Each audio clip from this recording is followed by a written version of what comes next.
Hello friends, मेरा नाम रमाकांत तिवारी है और केयर स्किल अकेडमी में आपका एक बार फिर से स्वागत है। कल जो हमने टॉपिक पढ़ा था वो था हीट, जिसके बारे में हमने पूरी सारी चीज़ें पढ़ी थी। हीट हमेशा गर्म से ठंडे की तरफ जाती है। तो आज हमारा जो टॉपिक रहेगा वो रहेगा हीट ट्रांसफ़र, यानी हीट ट्रांसफ़र किस किस कंडीशन में होती है और किस तरीके से होती है। हम इनके टाइप पढ़ेंगे और उसको आज हम पूरा ढंग से एलोबरेट करेंगे। तो चलिए आज की क्लास शुरू करते हैं।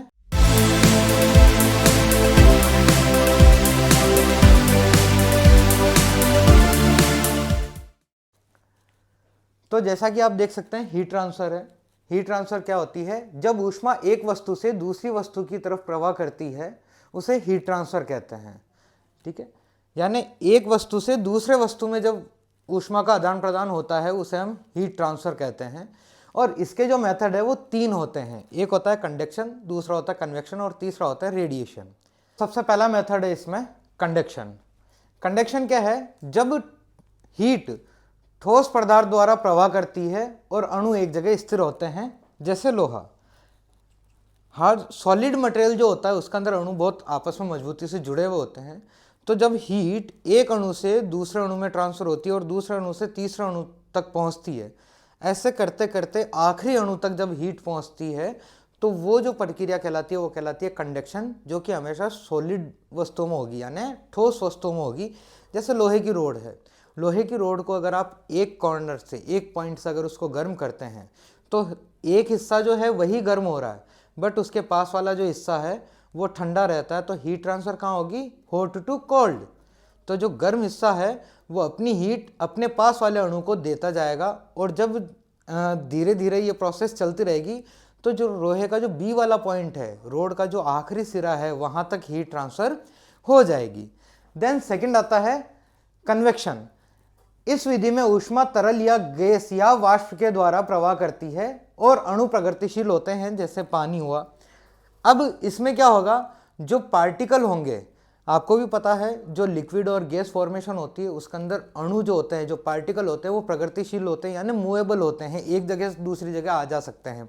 आप जब एक बर्तन में अगर पानी को गर्म करते हैं तो उसमें क्या होता है?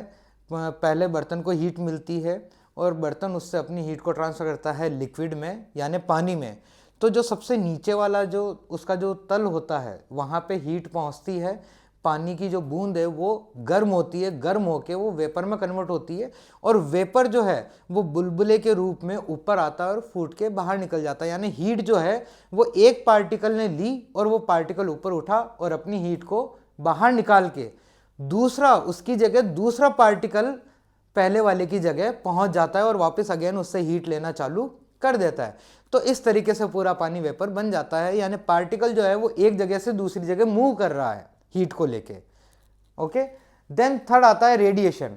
रेडिएशन वह विधि है जिसमें ऊष्मा बिना किसी माध्यम से एक जगह दूसरी जगह तक पहुंच जाती है, यानी दो पार्टिकल के बीच में कोई थर्ड पार्टिकल नहीं होता है।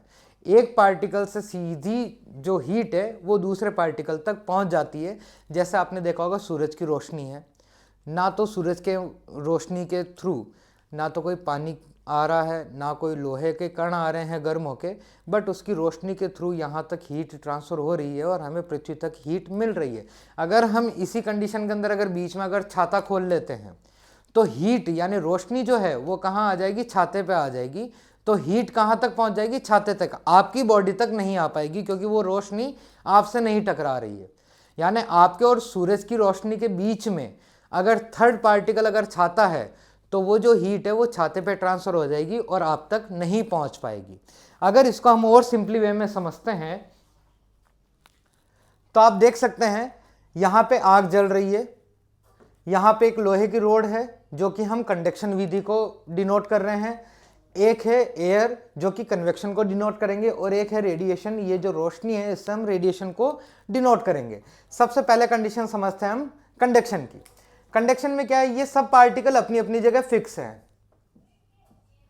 बट इसमें जो फर्स्ट पार्टिकल है वो ज़्यादा हीट ले रहा है और दूसरा जो पार्टिकल है उसके पास में कम हीट है, तो ये अपनी हीट ये सेकंड वाले पार्टिकल को ट्रांसफ़र कर देगा। अब ये जो सेकंड पार्टिकल है ये गर्म हुआ, ये थर्ड पार्टिकल को अपनी हीट दे देगा, तो ये वापस से उससे उस थर्ड पार्टिकल के बजाय ये सेकंड वाला पार्टिकल जो है वो कम हीट होगा, और जो फर्स्ट वाला पार्टिकल है उसको लगातार इस आग से हीट मिलती जा रही है तो ये ज़्यादा हीट होगा। ऐसे करते करते ये पार्टिकल एंड तक अपनी हीट को ट्रांसफर कर देंगे, जिससे लोहे के ए पॉइंट से लेके बी पॉइंट तक का हीट का ट्रांसफर आसानी से हो जाएगा। यानी इसके अंदर पार्टिकल मूव नहीं करेंगे, केवल हीट ट्रांसफर होगी, यानी केवल जो टेम्परेचर है वो एक जगह से दूसरी जगह तक पहुंच पाएगा। देन आता है दूसरा कन्वेक्शन। कन्वेक्शन हमने अभी पढ़ा था तरल और गैस, यानी लिक्विड और गैस के अंदर होगा। अब जब हवा आई, हवा इस आग के थ्रू गर्म हुई, गर्म होके ऊपर उठी और ऊपर उठ के हमारे हाथों से टकराई।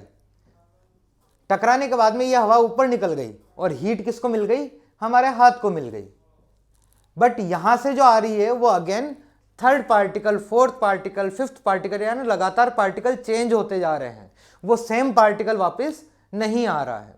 यानी इसमें जो हीट ट्रांसफर हो रही है वो मूवेबल पार्टिकल के थ्रू हो रही है, इसे हम कहते हैं कन्वेक्शन।